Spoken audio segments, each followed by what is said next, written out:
இன்றைக்கு நடைபெறக்கூடிய நிதி ஆயோக் கூட்டத்தில் முதலமைச்சர் பங்கேற்கிறாரு. எதிர்க்கட்சிகள் கடுமையான விமர்சனங்கள் வைக்கிறாங்க. 3 முறை புறக்கணித்து இப்போ சோதனைன்றனால முதலமைச்சர் சென்றிருக்கார் அப்படின்றாங்க. சோதனைக்கெல்லாம் அஞ்சுகிறவர் அல்ல தமிழக முதல்வர். திராவிட மாடல் ஆட்சி நடத்துகின்ற அஞ்சாத உள்ளத்தோடு அனைத்தையும் சந்திக்கின்ற ஆற்றல் பெற்ற முதலமைச்சர் ஆருயிர் சகோதரர் தளபதி மு.க. ஸ்டாலின் அவர்கள் ஆவார்கள். எனவே எதிர்க்கட்சிகள் எதையாவது பேச வேண்டும் என்பதற்காக பேசிக் கொண்டிருக்கிறார்கள்.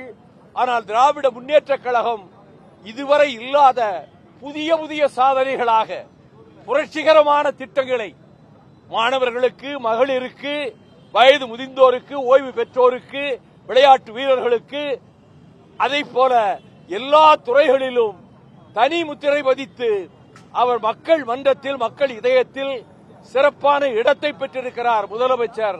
இந்த எதிர்க்கட்சிகளினுடைய விமர்சனம் அவர்களுக்கு வேறு வழி கிடையாது. எதையாவது சொல்ல வேண்டும் என்பதற்காக சொல்லிக் கொண்டிருக்கிறார்கள். செய்திகளை உடனுக்குடனும் துல்லியமாகவும் தெரிந்து கொள்ள சப்ஸ்கிரைப் பண்ணுங்க.